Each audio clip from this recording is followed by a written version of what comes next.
y'all, welcome to Beyond Acting, Other Jobs in Theater. Today we'll be talking with lighting designers. Let's meet the Zoom panel. Hi, I'm Julie, and I'm a lighting designer. Hello, my name is Brian Sidney Bembridge, and I am a lighting designer. Hello, my name is Kat, and I am a lighting designer. Hi, my name is Sherrick Gooding. I'm a lighting designer based out of Chicago. All right. Well, it's great to have you all here today. Let's get started with our first question. What does it mean to you to be a lighting designer? A lighting designer is somebody who tells a story through light. I'd say primarily the role of a lighting designer is to decide where and how every light in the theater is used throughout the production of a play.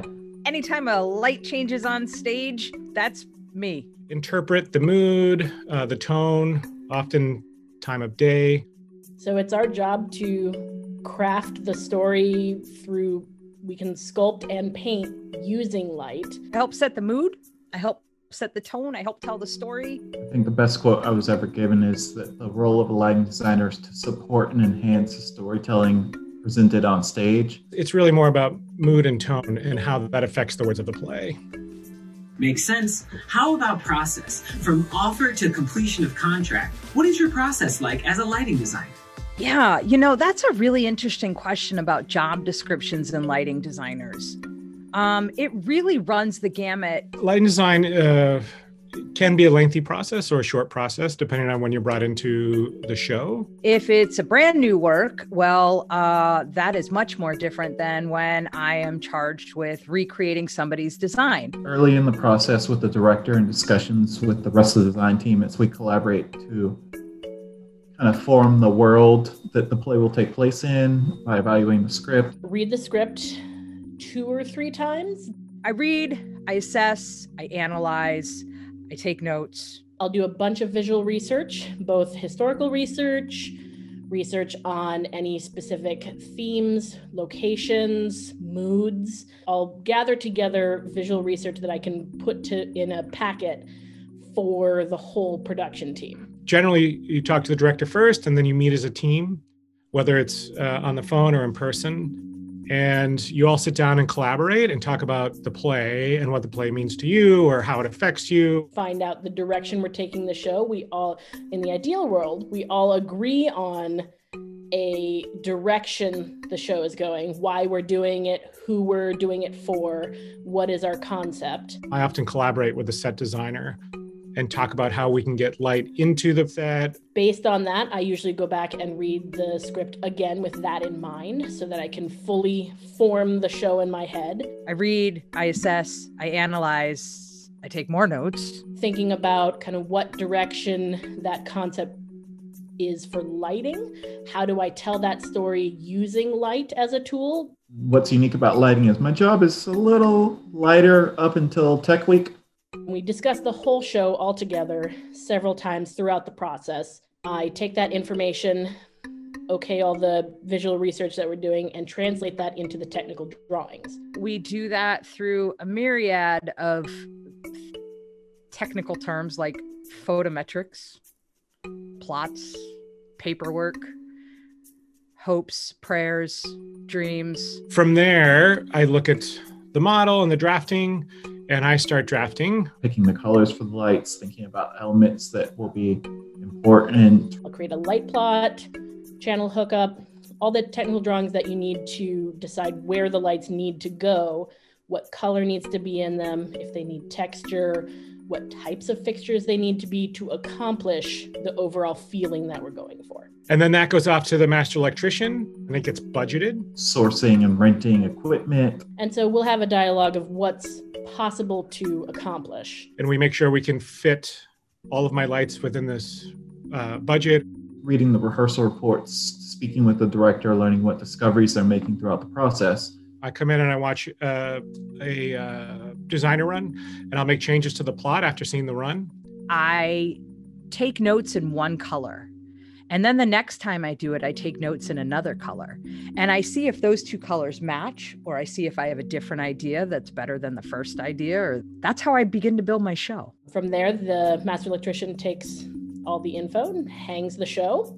Then when I move into the theater, we do what's called focusing the lights. Focus with a crew and the master electrician. Which means you stand on stage and tell them where to point each individual light. Create the overall world. Takes a while, but it's very much worth it. Once everything is said and done and focused, we write the cues. Dictating when and where the lights will come on, go off. Of course, we go into tech. Which means everybody's in the same room, and all the things we've been talking about for the last 6 months, year even, we now get to put into real life. And so that's when lighting design really becomes tangible and exciting, is we get to finally turn our stuff on. Hopefully we'll go through a couple runs.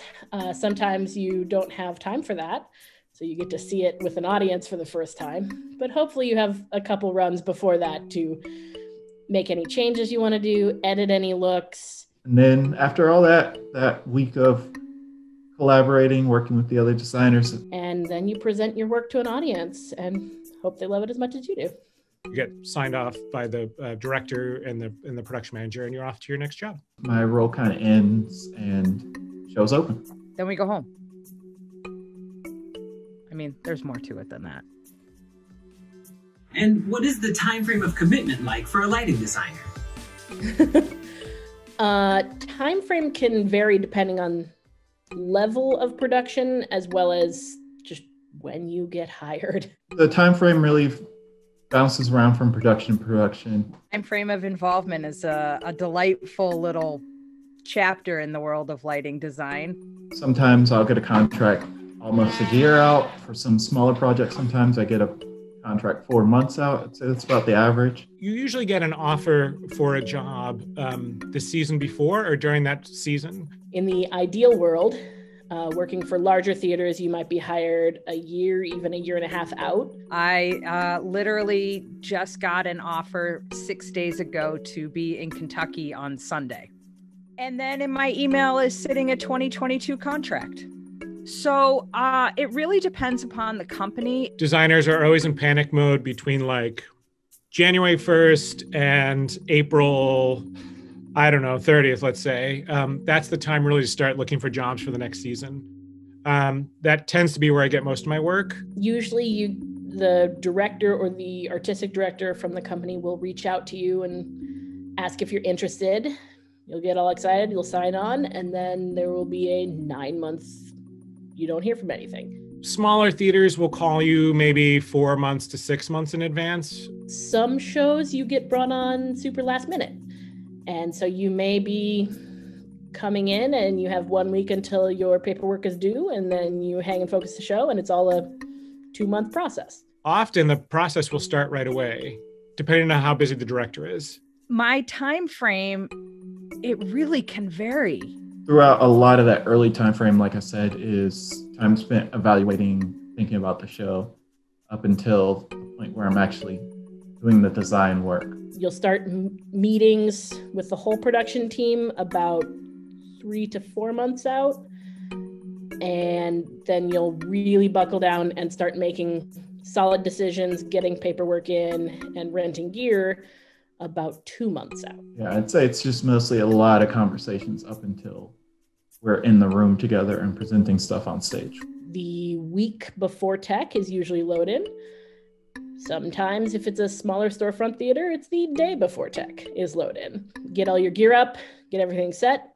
Tech week is usually a week to larger shows might do 3 weeks. Broadway does a year.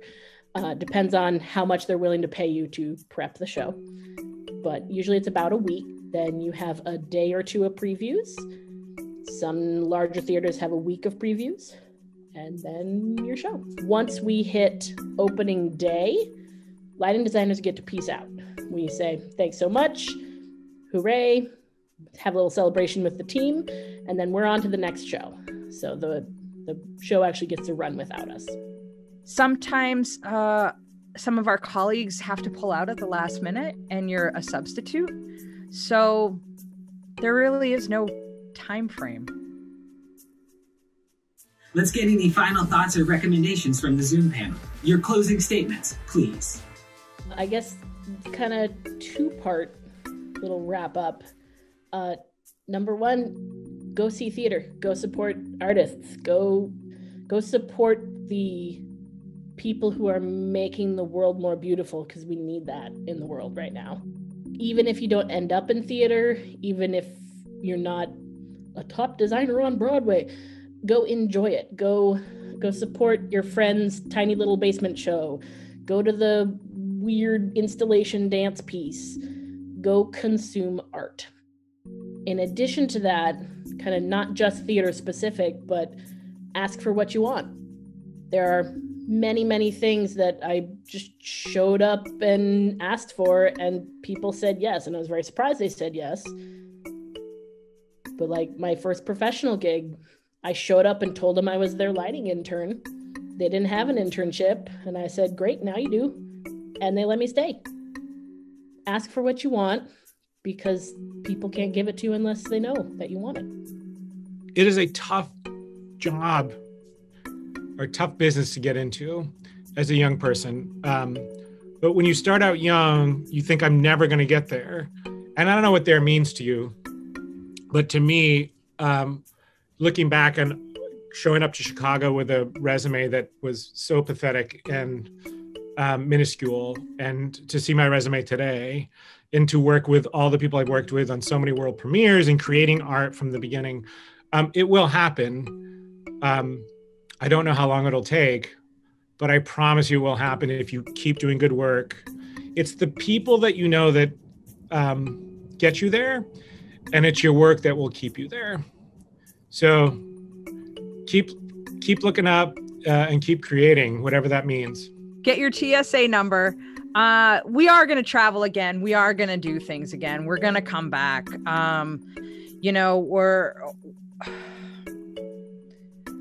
We're the first out. We'll be the last back. We're the most resilient. Be ready to go. Ooh, get your passport. Oh, get your passport. Because when you connect with somebody on that job and they're like, hey, you're pretty good.